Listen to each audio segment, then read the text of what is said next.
Bonjour, c'est parti pour les réacts sur la saison 6 qui d'après beaucoup de gens est meilleure que les deux précédentes, donc peut-être que ça va enfin remonter le niveau. Après, comme je l'ai dit, les saisons 4 et 5 sont pas horribles, elles se regardent dans l'absolu, mais oui, rien de transcendant, elles ne s'inscrivent pas extraordinairement dans l'histoire globale, je trouve. La saison 6 rattrapera peut-être le coup, on verra. J'aimerais, avant de commencer, revenir sur deux, trois remarques qu'on m'a faites avant de commencer la critique de cette saison. Tout d'abord, il y a quelqu'un qui m'a dit que dans cette saison, enfin, on va commencer à instaurer des choses plusieurs épisodes à l'avance et il va y avoir vraiment du développement sur plusieurs épisodes et pas sur un seul épisode. Et je suis content de le savoir, j'attends de voir ça, sachant qu'il y a deux, trois choses quand même qui se développe sur un seul épisode, enfin sur le seul épisode 1 ici, mais il y a des choses qui sont mises en place, deux choses en particulier, donc j'attends de voir ce que ça va être. Une personne a dit en commentaire que c'est dommage qu'ils aient créé cette espèce de nouveau monde, des histoires non racontées, tout ça, alors qu'on aurait tout simplement pu profiter du fait qu'il existait une espèce de monde de l'horreur entre guillemets avec Frankenstein et que on aurait pu l'étendre, ce monde-là, sachant que Dr. Jekyll, comme je l'ai déjà dit, s'y incorporerait bien et ça aurait été la même chose. Il n'y aurait pas eu besoin d'inventer un nouveau monde de nulle part comme ça, qui se tape l'incruste. Et je suis complètement d'accord avec ça. Vraiment, oui, je pense que ça aurait été plus sympathique de faire ça. Mais j'imagine que c'est trop compliqué à faire. Et puis bon, il aurait fallu jouer énormément de fois sur le contraste noir et blanc, couleur. Et c'est compliqué. Ouais, ils ont réussi à faire ça dans les deux premières saisons, à créer cette espèce de petit contraste entre le noir et blanc et la couleur, mais j'en sais rien, peut-être qu'ils avaient moins de budget pour se permettre ça, je ne sais pas.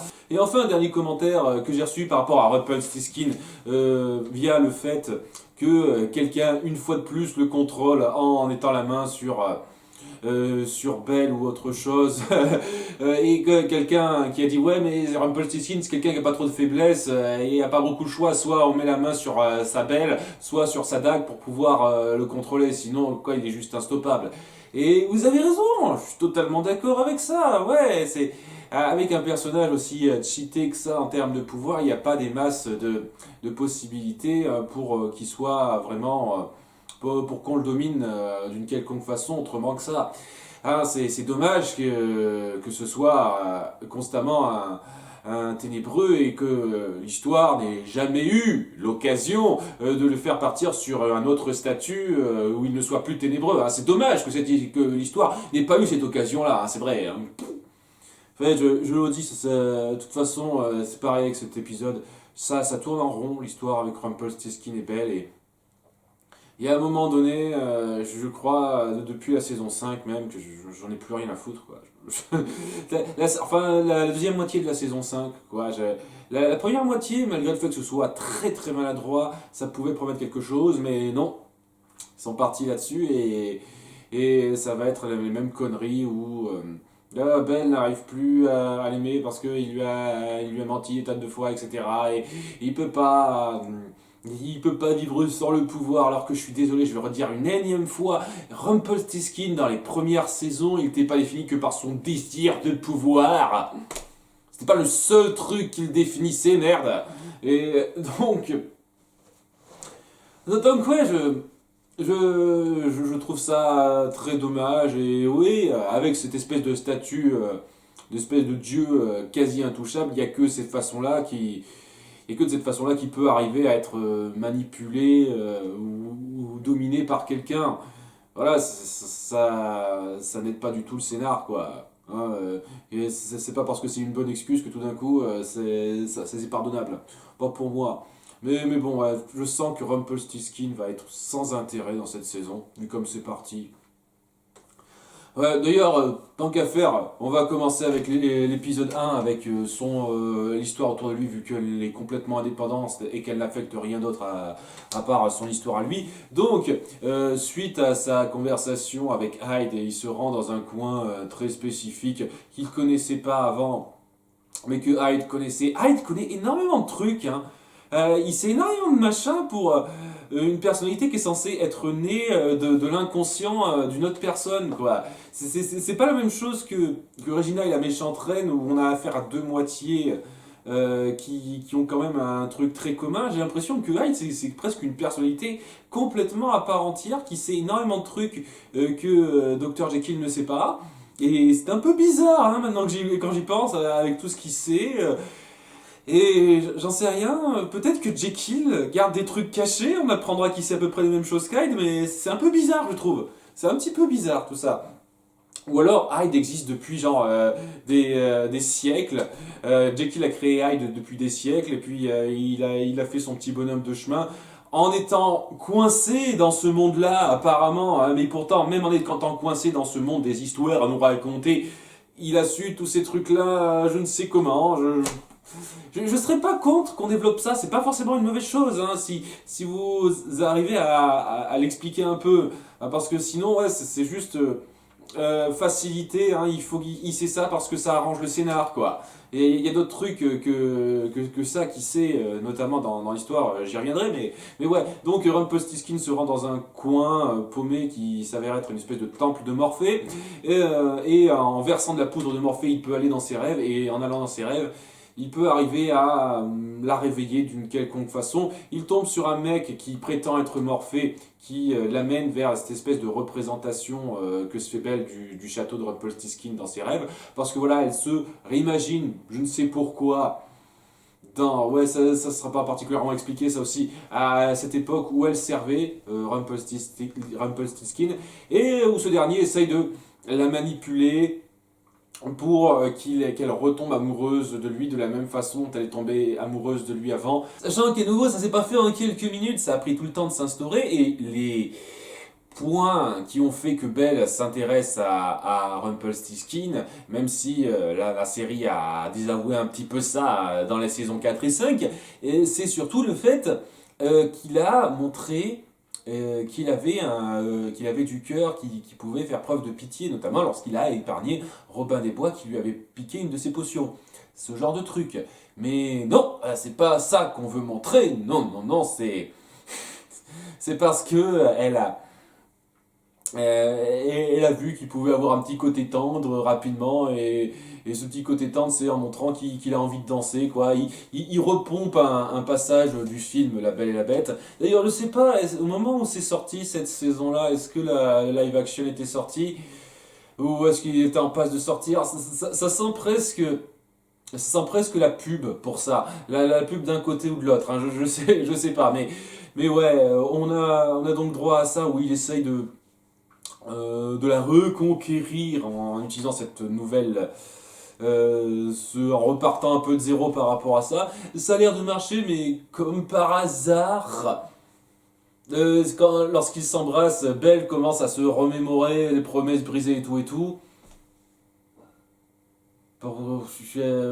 Parce que magie, j'en sais rien, et donc ouais, Rumpel essaye de justifier par rapport à ça, mais ça marche pas très bien, et c'est là que le type qui prétend être Morphée se pointe et lui dit qu'en fait, c'est son fils à naître. Son fils à naître qui est doué d'une supraconscience, qui sait parfaitement que son père Rumpelstiltskin ne leur servira que ne sera que détrimental pour eux, et donc il faut qu'ils s'en éloignent. Et si donc il est content que Belle ne lui fasse pas confiance, et il lui fait un baiser sur le front, et c'est ce baiser d'amour sincère là qui la réveille. Et Belle décide de dire ah, non, non, non, je veux faire ma vie avec mon nouvel enfant, mais pas avec toi parce que je ne peux plus te faire confiance, etc. etc. Déjà vu et revu, et ça me saoule. Ça me saoule. Il y a un moment donné, foutez ça en l'air, quoi. Foutez ça en l'air. C'est terminé entre deux, ils ont plus d'affaires ensemble, quoi. Si c'est vers ça que vous voulez partir, ok. J'en ai plus que marre de la façon foireuse dont vous gérez ce couple, et qui tourne en rond, et ça me gonfle, quoi. Donc, voilà, elle le quitte pour de bon, hein. Ça va, hein, vous n'allez pas nous refaire un coup où il arrivera à la reconquérir d'une quelconque façon et elle se rejettera dans ses bras, ou une connerie comme ça où il va essayer de la manipuler à nouveau, et elle pensera tomber amoureuse de lui, mais non, et puis ce sera à nouveau la rupture. Non, il n'y aura pas ça, rassurez-moi. Voilà, donc je sens très sincèrement que ces deux personnages, surtout Rumpelstiltskin, vont être complètement inintéressants dans cette histoire. Parce qu'il n'y a plus rien d'intéressant à raconter autour de ça. Et j'en sais rien, ils vont le forcer dans l'intrigue parce qu'il a des super pouvoirs et tout et tout. Et étant donné qu'il va revenir à Storybrooke et qu'il a fait une promesse à Hyde, peut-être qu'il va l'aider dans le fait de posséder Storybrooke d'une façon ou d'une autre. C'est pas impossible, sans doute. Que je m'en fous, sérieusement. Là, j'en ai plus rien à foutre de Rumpelstiltskin et de Belle. Leur enfant net, je m'en tape. Je m'en fous royalement de ce couple et de ces personnages maintenant. Et c'est vraiment vachement dommage de la part de deux personnages que j'avais adorés au début, surtout Rumpelstiltskin. Et honnêtement, ouais, tout ce que je peux espérer, c'est que il essaie de créer une nouvelle dynamique avec Rumpelstiltskin qui pourrait être vaguement plaisante comme ce qu'on avait dans la première saison, peut-être. Tout ce que je peux espérer, mais je m'en fous. Je m'en fous pour l'instant. Quoi qu'il en soit, c'était donc la partie complètement indépendante de cet épisode. Maintenant, on va parler de l'histoire globale. Et ça commence par un flashback rapide autour de Aladdin. Aladdin qui est présent dans cette saison, qui est un sauveur, on l'apprend. Alors c'est très particulier ce statut de sauveur comme il le présente. Mais ouais, c'est vraiment un statut très particulier. Aladdin est devenu un sauveur, donc est-ce que ça veut dire qu'il a des pouvoirs magiques lui aussi? Comme Emma, voilà. Et donc il y a Jafar qui vient le voir pour glousser parce que Aladdin n'est pas en super forme. Voilà, il a la main qui tremble et tout, il a l'air complètement désabusé et tout par sa vie. Et il y a Jafar qui arrive, qui n'est pas joué par Naveen Andrews, dommage, vraiment dommage. Et il est joué par le type qui jouait le guerrier dans La Momie, les films La Momie, et c'est ça change un petit peu d'habitude. Jafar vient glousser devant lui pour rien faire de plus. Tu l'as à ta merci, tu le tues pas tout de suite pour une raison qui m'échappe. Ok, d'accord. Donc, fin du flashback, on passe donc à notre groupe, à Storybrooke, qui doivent gérer Mr. Hyde. Et ce qui est intéressant par rapport à ça, c'est qu'ils vont pas y passer des plombes. Et ils essayent de jouer un peu là-dessus. Oh, on a un nouveau méchant, ça va encore durer tout un arc. Pas non. Assez vite, malgré le fait que Emma et Regina n'arrivent pas à le battre avec leur pouvoir magique, parce que, à nouveau, je comprends pas très bien. Il est super méga puissant, il y a que les pouvoirs super puissants du ténébreux qui arrivent à lui faire mordre la poussière, apparemment. Oui, mais oui, même les pouvoirs combinés de Regina et de la sauveuse lui font que dalle. Waouh! Voilà, je serais pas contre, vraiment, et j'espère qu'on aura, hein, c'est ça quand même, puisque c'est un peu le grand méchant du moment, quoi. Et je suis pas contre un flashback qui explique un petit peu d'où il provient exactement et comment il sait tout ce qu'il sait, comment il arrive à être aussi puissant que ça. Voilà, je serais pas contre. Alors, vivement qu'il y ait un épisode qui explique ça, j'espère, vraiment qu'il va y en avoir un, mais voilà, ce qui est intéressant avec ça, c'est que malgré le fait qu'elle soit dominée, plus tard, elles se disent, ouais, on va pas en rester là. Et il y a Dr. Jekyll qui est un super inventeur, tout ça, qui invente des objets qui permettent de le restreindre. C'est-à-dire une espèce de zapper et des menottes spéciales. Et ben, ça marche.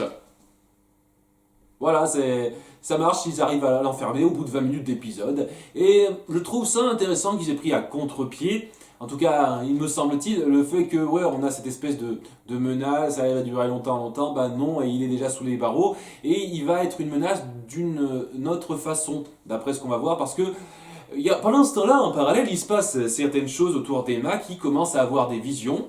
Donc là, je reconnais que ça a été instauré avant, ok, c'est bien, je reconnais ça, puisque ces visions, ça lui est venu comme ça dans la saison 5. Ils en tirent parti, c'est bien. Vision d'un combat rapide, elle ne sait pas trop ce qui se passe, et ça lui fait trembler des mains, comme Aladdin. Et ses proches qui sont inquiets pour lui lui envoient Dr Hopper qui fait une apparition. Ouh, salut, ça faisait longtemps, vieux. Une saison et demie presque, je crois qu'on t'a plus revu. C'est sympa de te revoir rapidement. Et j'ai bien rapidement parce que ouais, il lui fait un petit discours comme quoi ouais, c'est sans doute le stress qui est lié à tout ça. Maintenant qu'elle s'est ouverte à tout le monde, il y a tout un stress qui se crée et il y a besoin d'en parler en thérapie. Et en fait, elle ne suivra aucune thérapie avec lui ou quoi que ce soit. D'ailleurs, à la fin, elle ment là-dessus en disant qu'elle a suivi la thérapie du docteur Hopper rapidement et que ça l'a sauvé, et histoire de mentir et de rassurer un peu les autres. Et ouais, personne ne l'a vérifié auprès de docteur Hopper, j'ai l'impression. J'ai le sentiment que ça va être ça. Hein. Peut-être que je me trompe. À nouveau, hein, ce serait cool que je me trompe, mais ouais, j'ai le sentiment que personne ne va vérifier auprès de Dr Hopper, ou du moins pas avant longtemps, et qui va à peine réapparaître s'il réapparaît dans la saison. Voilà, c'est un truc que je prévois comme ça. Je parie, voilà, je lance comme ça, le Dr Hopper ne réapparaîtra pas, ou alors une fois très rapidement. Voilà, histoire de dire. Mais c'est tout. Ah, il n'aura pas un rôle plus important que ça. D'ailleurs, je sens que, à nouveau, aucun de nos persos secondaires n'aura de rôle de réelle importance. Pour changer, hein, c'est cette époque bénie des saisons 1 et 2 où on pensait vraiment à nos persos secondaires avant. Mais non, non. Ouais, donc ça servait presque à rien à part juste donner une excuse pour mentir à Emma, tout ça, puisque elle, par voir le docteur, le Mr. Hyde en prison, parce que ouais, Mr. Hyde sait énormément de trucs, il sait ce qui se passe là, il a déjà connu des sauveurs avant elle. Je suis impatient de connaître son passé parce que vraiment il y a énormément de mystères autour de lui que j'adorerais connaître. Hein. Et donc, le sauveur en question, ça doit être Aladdin, j'imagine. Peut-être un autre sauveur. Est-ce que c'est un de ces sauveurs que l'auteur, le méchant auteur, a utilisé, dont il s'est servi pour prendre son sang et créer son espèce d'encre magique? C'est ça peut-être? Je ne sais pas, peut-être qu'ils vont essayer de faire le lien, ce serait cool. Hein, ce serait cool qu'ils essayent de faire ce lien-là. Donc, ouais, il sait tout ça, il sait ce qui se passe. Et il y a un moment très, très, très bon entre lui et Emma, où ils essayent vraiment de jouer au plus malin, et où il est vachement intimidant. J'aime beaucoup le Dr Jekyll, Mr Hyde, je vais avoir du mal, hein, j'aime beaucoup Mr Hyde, parce que ouais, il est imposant, il n'en fait pas des caisses en termes de force, etc. Mais il a vraiment ce ton je sais de quoi je parle, j'ai vécu des choses, et il est très doué pour être manipulateur et tout par rapport à ça. Je trouve qu'il le gère très bien. Voilà, l'acteur passe très bien, et il y a un moment de tension entre lui et Emma très bon lorsqu'elle vient discuter avec lui, et qu'ils essayent un petit peu de jouer sur la psychologie de l'autre en ayant l'ascendant l'un sur l'autre. J'ai bien aimé ça, c'était très bon ça. Et ouais, donc elle l'envoie rechercher une personne qui lui sera appointée par un oiseau rouge. Je crois, je suis daltonien, il me semble que l'oiseau était rouge. Oui, c'était dans la nuit et tout, donc c'est peut-être que c'était pas tout à fait la couleur, mais ouais, donc elle est menée vers cette personne qui est une sorte d'oracle. On n'en dit pas plus, c'est une femme qui est une oracle. Et l'oracle lui dit en fait que il lui montre la totalité de cette vision-là. Donc, elle est en train de se battre contre un mec encapuchonné, on sait pas qui c'est, tandis que ses amis regardent, hein, nos 5 héros regardent, donc personne ne mourra parmi eux jusque-là. Et elle est perdante et elle se fait embrocher à la fin. Et elle dit que c'est son destin de sauveuse. Et quoi qu'elle fasse, elle finira par se faire embrocher. Donc cette série part sur le principe qu'il y a un destin tout tracé et tout et tout. Malgré le fait qu'on ait instauré toute une histoire avec un auteur qui écrit et qui peut changer la destinée des gens et tout, le fait qu'on ait réussi à ressusciter Killian alors que son destin lui aussi était censé être tracé, etc. Non, il y a un destin tout tracé, elle est forcée de mourir, Emma, par rapport à ça. Certes. Ok, je vais dire un truc, c'est juste histoire de dire par rapport à comment il gère le destin et tout. Pour moi, c'est un petit peu bizarroïde. C'était pareil dans la saison 4, j'avais ce gros problème là-dessus. Comme quoi les méchants sont destinés à ne pas avoir de fin heureuse. Et ce genre de conneries, quoi, comme quoi les sauveurs. Oui, parce qu'il y a une petite conversation après avec Mr. Hyde. Après, les sauveurs sont tous censés mourir au combat, ça n'arrive. Et ils n'ont jamais de fin heureuse non plus. Et, et par rapport à ce qui a été instauré avant, le truc comme quoi on est censé. Il y a un destin, mais pas de destin, on gère soi-même sa destinée ou pas. Il le gère plutôt mal, je trouve, dans cette saison, globalement. Ça, c'est pas. J'ai trouvé que c'était, par rapport à tout ce qui a été instauré avant, un petit peu moyen. Mais je vais pas nier un truc par rapport à ça, malgré le fait qu'il y a un gros problème sur lequel je reviendrai dans peu de temps. C'est très intéressant comme accroche pour votre arc, pour votre histoire. Parce que voilà, il y a cette espèce de destin tragique qui l'attend et qu'apparemment elle ne peut pas empêcher. Et elle doit vivre avec ça dans cette espèce de mensonge. Et donc ouais, ça crée un vrai suspense sur comment ça doit se faire. Si ça se trouve, elle va mourir en se sacrifiant, en acceptant son destin à la fin. Et ça risque d'être très tragique. Peut-être que oui, on va terminer l'histoire en montrant la fin la mort d'un personnage, d'un personnage important, central.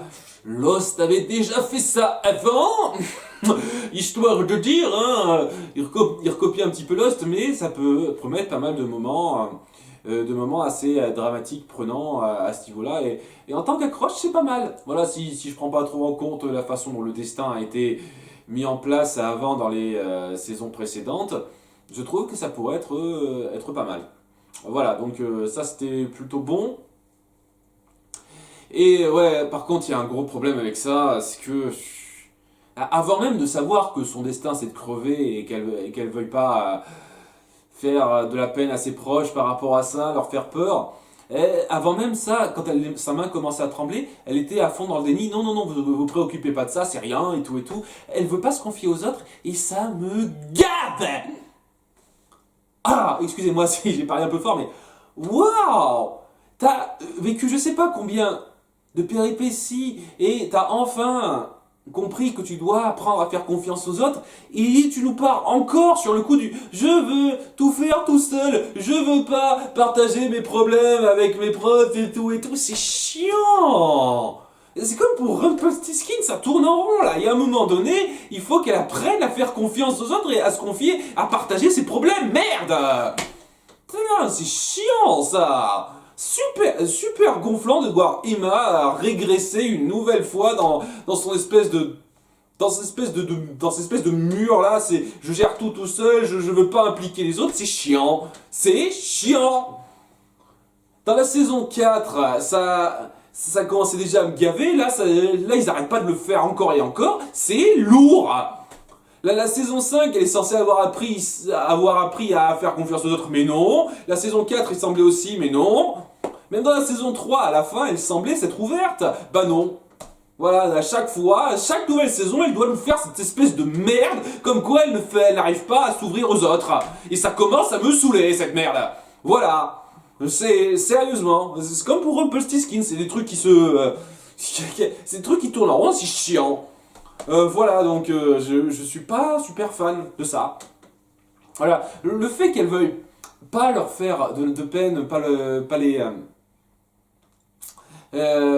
déprimer, pas les inquiéter, en leur disant pas en leur disant pas qu'elle est condamnée à mort, je veux bien l'accepter, mais le fait qu'elle leur cache tout ça, qu'elle leur dise ah c'est rien du tout, au moment où elle commence à avoir des visions et que ça l'inquiète un petit peu, et qu'elle se ferme complètement, c'est lourd. C'est lourd quoi, arrêtez de faire tourner vos personnages en rond, merde. D'ailleurs, puisqu'on parle de faire tourner les personnages en rond, il y a une autre intrigue autour de Zelena et de Regina, c'est pas terminé ça, où au début, Regina a l'air d'accepter Zelena dans sa maison, etc., de l'accueillir et tout, seulement elle a un gros ressentiment au fond d'elle, et j'aurais pu apprécier le fait que ce soit que ce soit mis en place sur plusieurs épisodes, mais à nouveau, c'est un truc qui doit se régler en un épisode, où elle finit par lui balancer cash, je t'en veux à mort, j'arrive pas à ne pas t'en vouloir parce que je te... pour moi, je te considère comme responsable de la mort de Robin. Et ce qui n'est pas totalement faux, hein, parce qu'elle a été complètement conne de croire en Hadès. Il y a une personne qui m'a dit ah, non, mais elle est aveuglée par l'amour. Ouais, ben, elle est conne quand même. Hein. Je le redis, quoi. Regina a bien fait preuve dans les derniers épisodes, avant cette espèce d'épisode où elle est complètement stupide, Zelena, qu'elle faisait confiance à Zelena. C'est pour ça qu'elle lui a dit je veux bien que tu aides Hadès à redevenir. À devenir un homme bon et et je te confie ton enfant et celui de Robin. Elle a prouvé qu'elle pouvait lui faire confiance, Zelena. Mais Zelena a été une grosse débile qui lui a pas fait confiance et qui est juste partie du principe que oh, tu veux pas me faire confiance, je te fais pas confiance à toi aussi, même je vais être avec lui. C'est c'est gavant, je suis désolé, c'est gavant. Si encore il y a eu une vraie bonne manipulation d'Hadès par rapport à ça, mais non, c'est juste Zelena qui a été stupide et s'est fait berner par Hadès durant tout cet épisode. C'était de la connerie, je le pense sincèrement.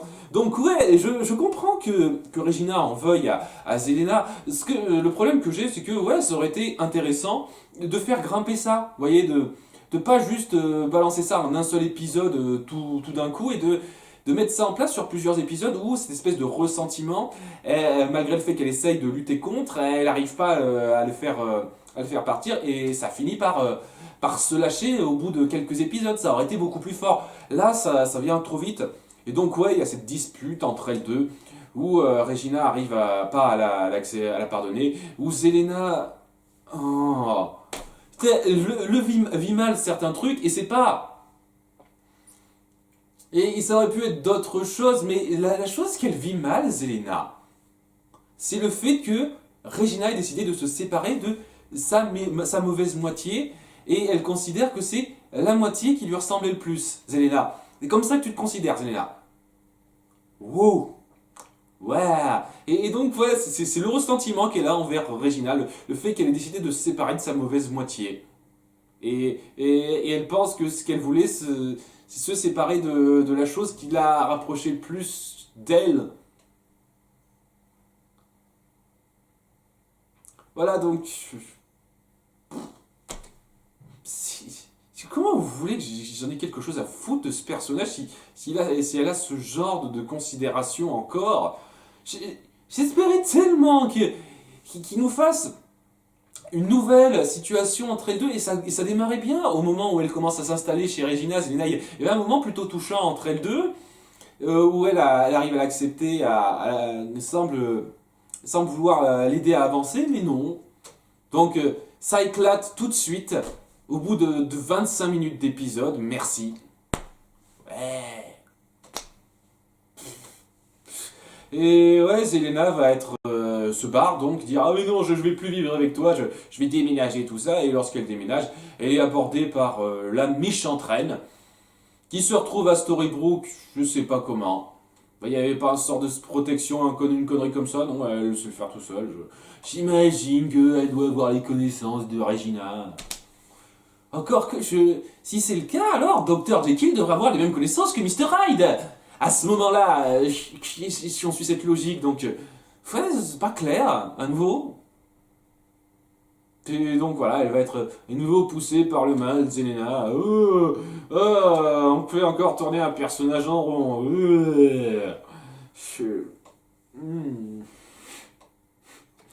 Ouais, je suis pas fan. Je vous cache pas. Après, je veux pas dire que je déteste cet épisode. Ça introduit des choses intéressantes. Jekyll est super.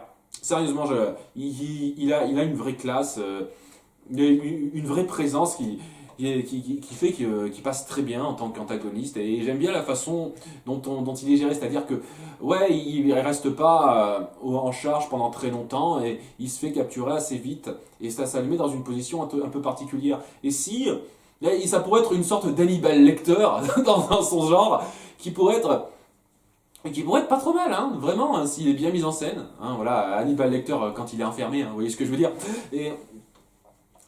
Et ouais, il y a pas mal de moments intéressants. Les moments entre Emma et Jackie et Hyde sont bien fichus. Il y a un moment que j'ai trouvé très touchant à la fin lorsque Regina se dit prête à partir vers une toute nouvelle histoire malgré ses pertes.